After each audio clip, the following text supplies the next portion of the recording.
Public Affairs programming on WQPT is brought to you by the Singh Group at Merrill Lynch, serving the wealth management needs of clients in the region for over 25 years. Looking for another term in the Iowa 2nd and getting your yard ready for fall in the cities.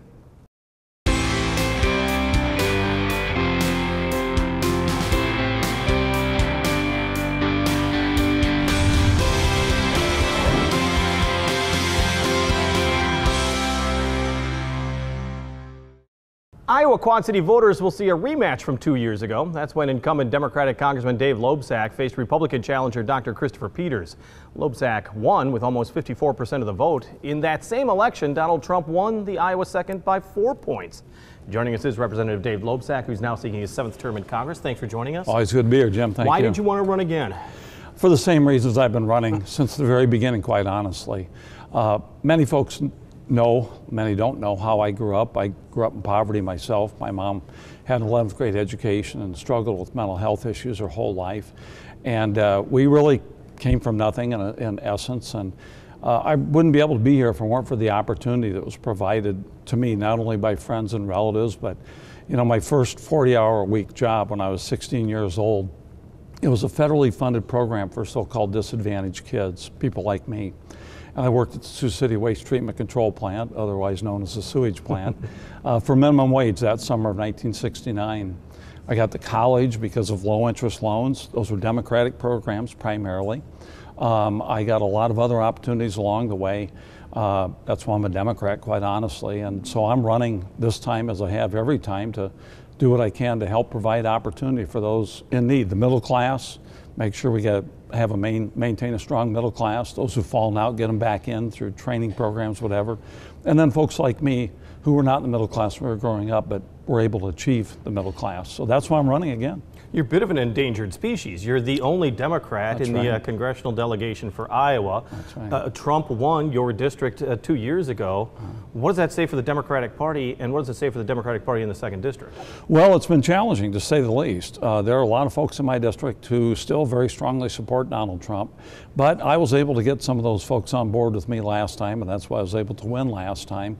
I think that, you know, we've seen some changes in the political environment, you know, in the country and in Iowa for that matter as well. I take nothing for granted. I'm doing everything I need to do to make sure that I have the resources and do the things I need to do to win this election. But I feel good about the state of Iowa too, and our chances in the state of Iowa. But again, you know, it's a challenging environment for Democrats, there's no question. The old political adage that all politics comes home, everything is homebound, yet one of the biggest issues for Iowa, of course, is trade. Right. Looming trade wars, trade pacts that are being renegotiated. Of course, that's on the international stage, but it does have dollars and cents implications locally.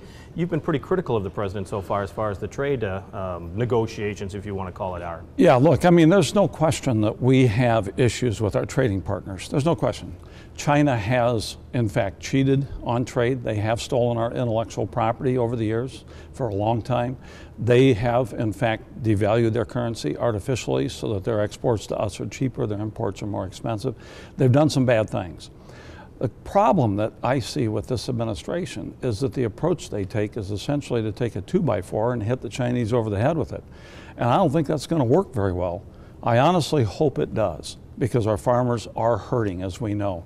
You know, corn is down to somewhere below $3.50 a bushel, beans in the $8 range. This is not looking good at the moment. Pork producers are suffering as well.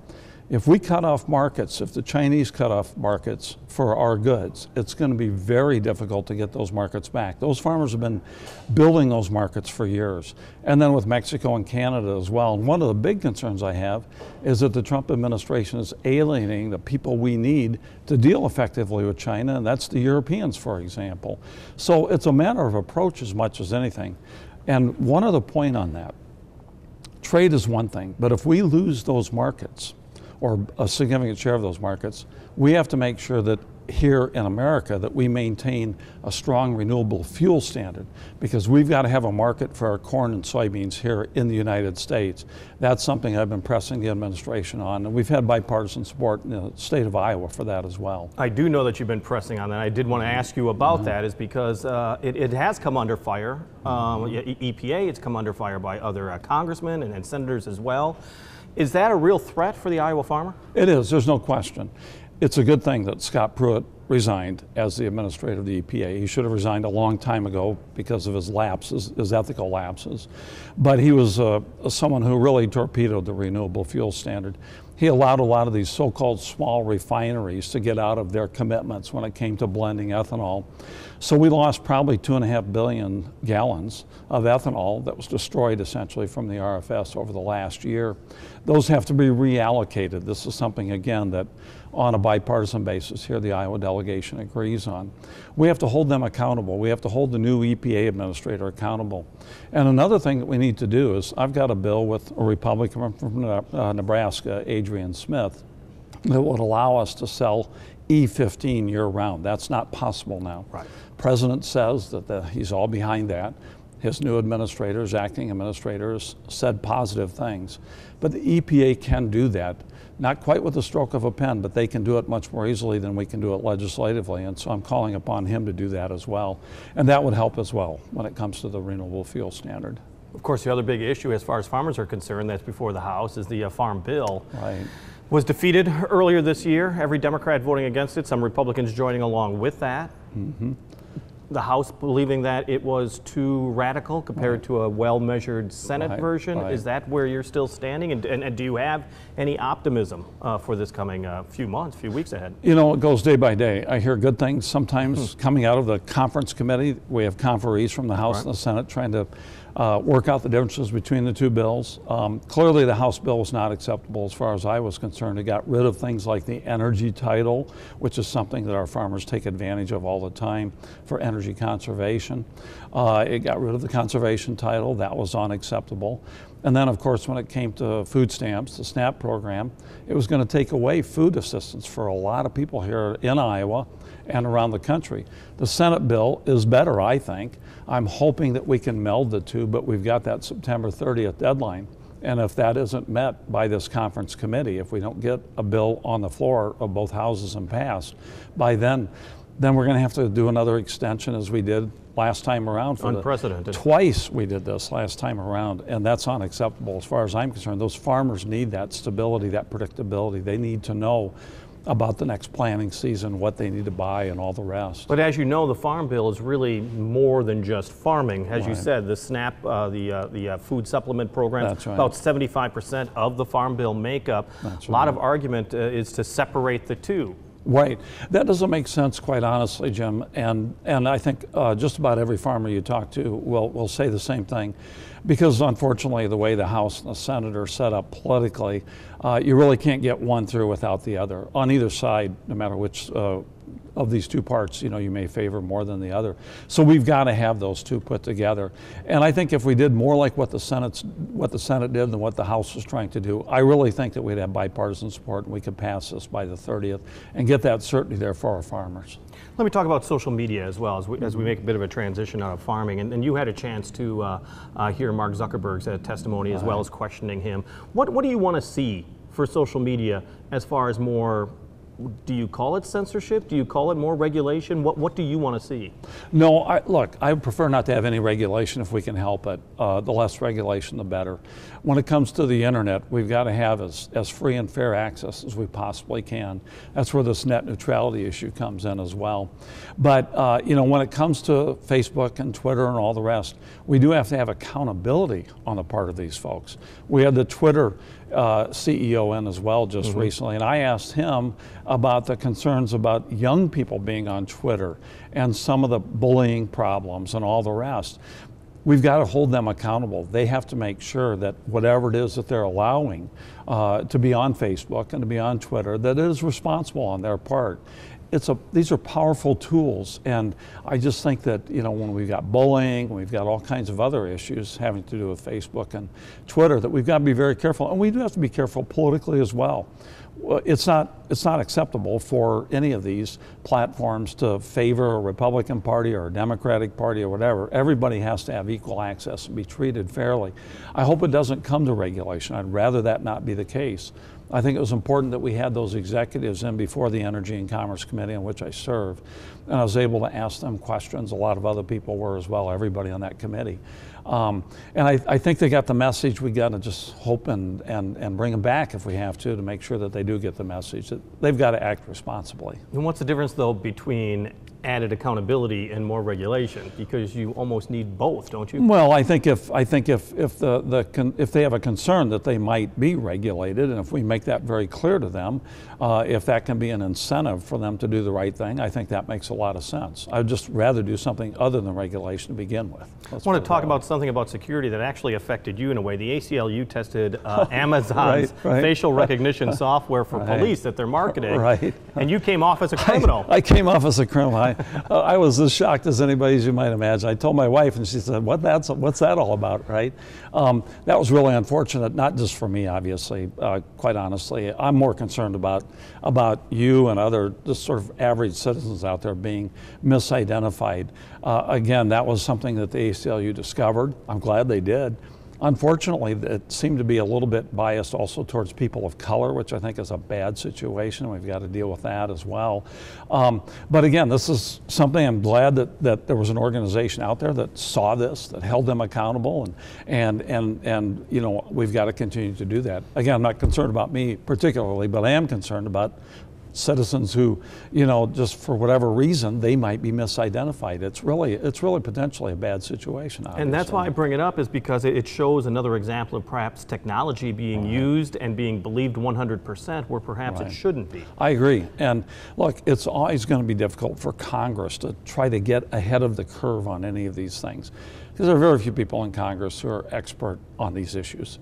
But at the same time, it's important for us to exercise our oversight capabilities, our oversight function, to bring folks in and make sure that they know that we're holding them accountable for these mistakes. You did bring it up that you fought for net neutrality. Yes, I did.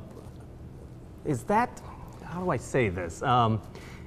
Is that part of the brand new world that we live in? Is that the protections for the internet, for communication, almost First Amendment rights are becoming so incredibly important and so under siege in some ways? Well, I think free and open access to the internet is part of our democracy, quite honestly.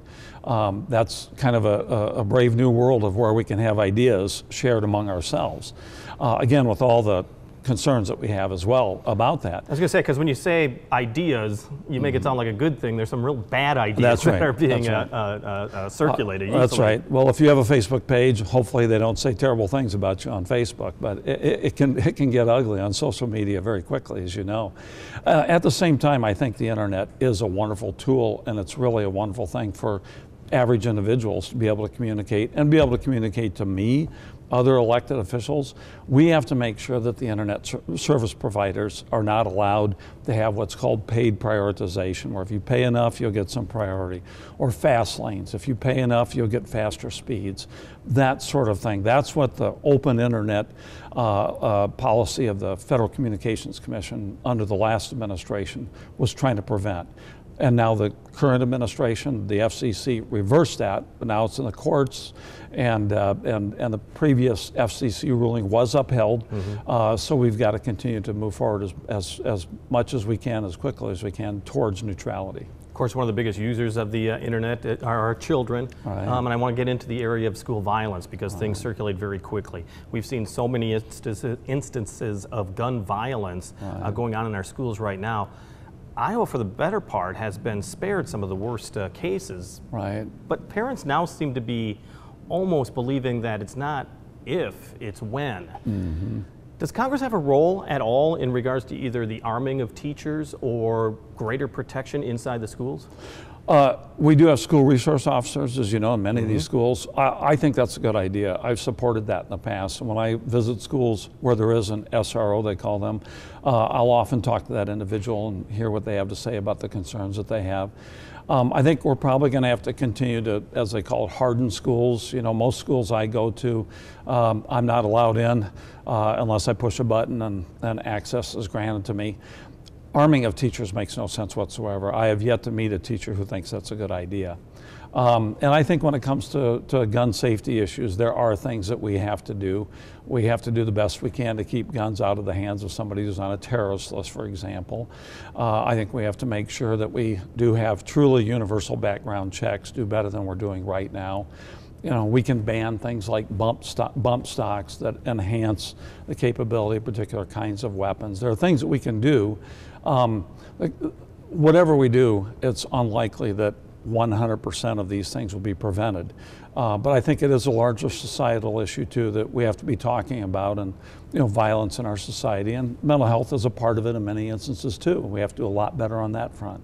Well, of course, there's the quick argument that the Second Amendment is under siege every time there is a shooting, and that people say, oh no, we need more gun restrictions. Right. What do you say to that as far as the people who want their Second Amendment rights more fully protected? Well, the first thing that I say is that I'm a strong supporter of the Second Amendment. I think everybody in Congress, probably, maybe almost everybody, is a strong supporter of the Second Amendment. You have a right to protect yourself. You have a right to possess a weapon, a gun. That is what the Second Amendment is about. I used to hunt when I had more time. I don't have time to do it now. But growing up in Sioux City, I did a lot of hunting when I was young. I think that's a great thing for people to be able to do. It's a good pastime and it's a lot of fun. I think that there are folks out there who are concerned, sometimes rightly, about access to guns for them and their Second Amendment right being infringed upon. But clearly, I don't think anything that I propose is going to be any kind of a restriction on their rights. And that's what I want to do. I want to find the compromise where we're going to do everything we can to prevent these mass shootings from happening again without infringing upon somebody's right. The other area that we've seen well, it's been the uppermost part of many people's mind is healthcare, of course. And now we've seen the dismantling of the Obamacare. Yet, how do you see this playing out, in especially the next 2 years under the current administration? Well, I think it depends upon the approach the administration takes. If it simply decides that it's going to issue an executive order that is going to do something to undermine the Affordable Care Act, Obamacare, then I think that's the wrong thing, and that's why I hope that we can change the composition of the Congress come November 6th, so that we can make sure that we protect the good parts of the Affordable Care Act, like protecting folks who have pre-existing conditions. Because right now the administration, they took action unilaterally as the administration that would allow states like Iowa and others to offer these pretty much junk plans when it comes to health care coverage that can exclude people with pre-existing conditions from coverage. And to me, that's unacceptable. The Affordable Care Act was not perfect, and I voted for some changes to it over the years. But clearly undercutting it in that kind of a way is unacceptable, because the Affordable Care Act has been successful in terms of coverage when it comes to health insurance. We've covered far more, millions of more folks than was the case before the Affordable Care Act. What the administration seems intent on doing is scaling back those gains, and that doesn't make any sense to me. Of course, anytime we have somebody running for Congress, we have to ask about Arsenal Island. I know that you've been working towards making it a center of excellence. Right. How critically important is it, do you think, now that Arsenal Island stays at full function, full ability, and do you think that it is at any risk like it was, 10, 15 years ago? Well, it's a complicated subject. There are a number of commands, as you know, on Arsenal Island. Right. It's not simply the Joint Technology Center and the factory that has so well served this area and our military. I have to tell you, when the Humvees needed to be up armored, I often tell that story, because the shields were not protective enough. And I had a son, my stepson was in Ramadi at that time in the Marine Corps. It was the arsenal here, it was the Joint Technology Center, only here, that could do it quickly and effectively and up armor those Humvees. That's how important this place is as far as I'm concerned. This is important, the island is important, because it is in many ways the center of the Quad Cities. We have John Deere and a lot of other factories and all the rest. But the arsenal is very, very critical for the region as a whole. I don't think it's under significant threat so long as we continue to hold off calls for a BRAC, the Base Realignment and Closure Acts. And so far we've been able to hold that off. Sherry Bustos and I, and then our joint delegations in the Senate as well. And we're going to continue to fight. But we've got to make sure that we do everything we can to assign that title to the Joint Manufacturing Technology Center, because that, I think, will enhance not only the workload coming there, but also make sure that those folks have the training and the skills that they need to continue to do their job and do the jobs in the future. And I think that will be very important going forward. Congressman Dave Loebsack, candidate for re-election in the Iowa 2nd. Thank you so much for joining us. We appreciate it. Thank you. I appreciate it. Thanks, Good to see you. Good to see you, of course. And we will interview the Republican in the race, Dr. Christopher Peters, next week on The Cities. In a moment, making your yard and the world greener. But first, here's Laura Adams, Out and About. This is Out and About for September 17th through 23rd. Hi, I'm Laura Adams. It's time for the Quad Cities Marathon and Festival of Races coming September 23rd and starting at the John Deere Commons in downtown Moline. The Mississippi Valley Fair Quilters Guild present hundreds of quilts in the Fair Center at the Mississippi Valley Fairgrounds on the 21st and 22nd, while WQPT presents a screening of Ken Burns' new documentary, The Mayo Clinic, at the Butterworth Center on September 17th at 3 p.m. Or participate as NAMI walks at Modern Woodman Park, celebrating their 16th anniversary on September 22nd. When you walk with NAMI, you join the movement to raise awareness of mental illness.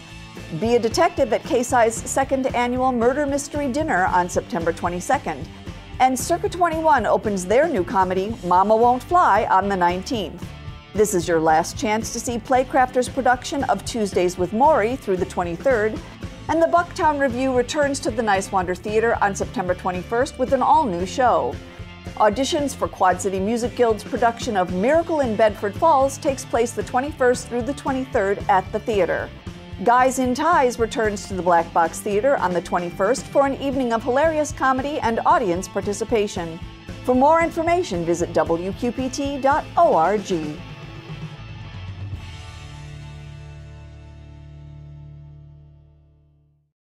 Thank you, Laura.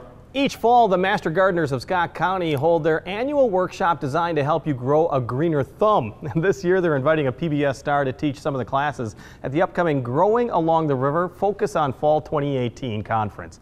It's coming up Saturday, September 29th at Scott Community College. And joining us is one of the organizers of the conference, Kay Sigurdsson-Poor. Thank you so much for joining us. Thank you for the invitation. Well, Kay, you know what? First off, let's talk about the fact that you have a PBS star.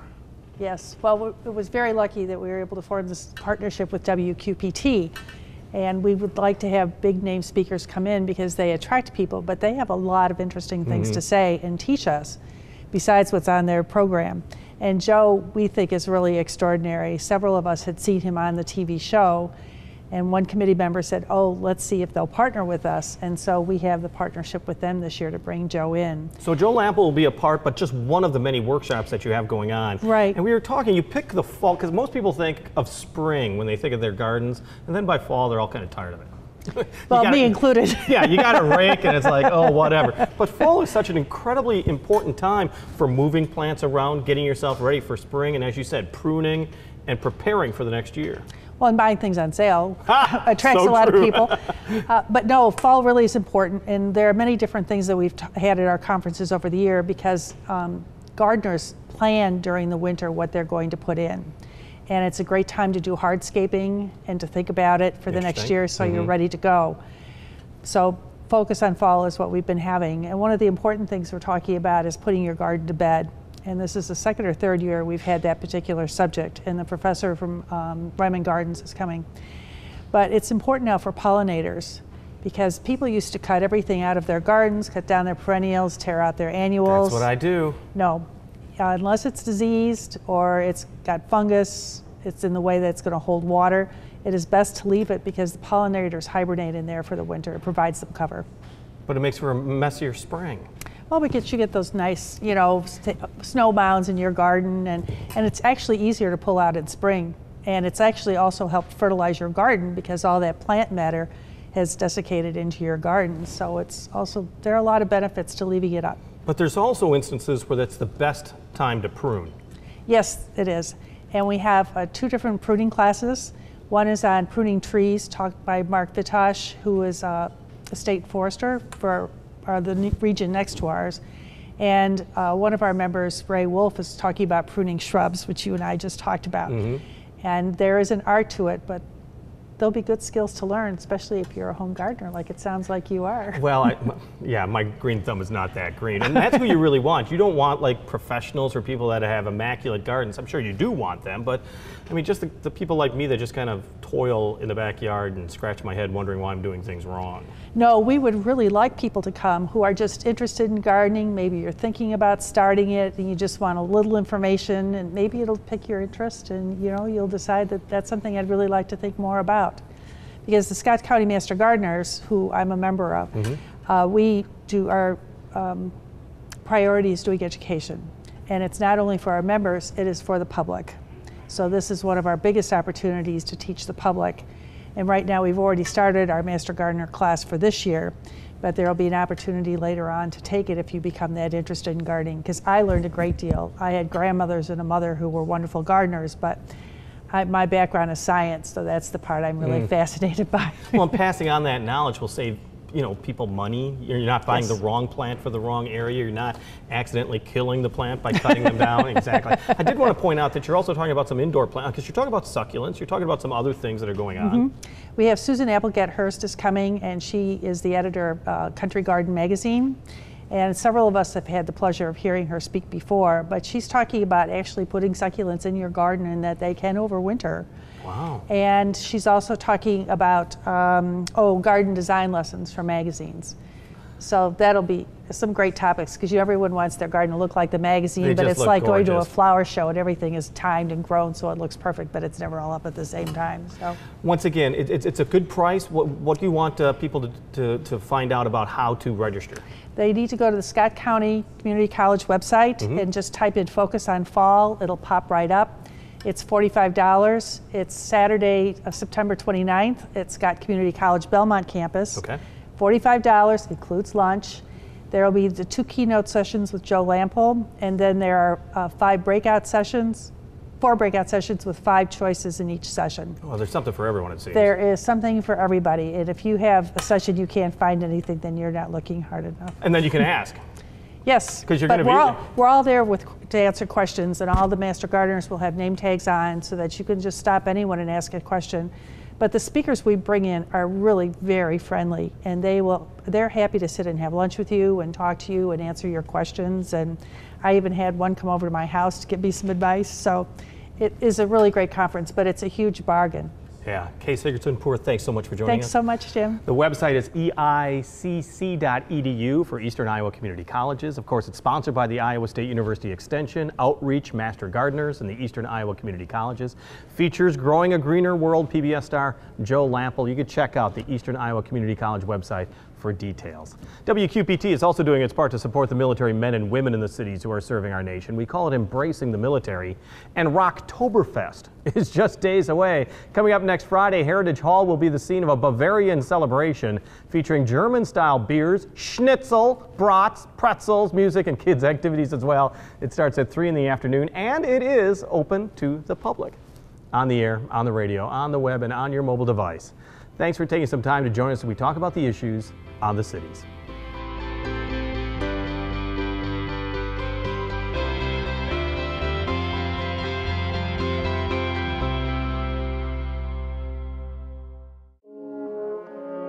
Public Affairs programming on WQPT is brought to you by the Singh Group at Merrill Lynch, serving the wealth management needs of clients in the region for over 25 years.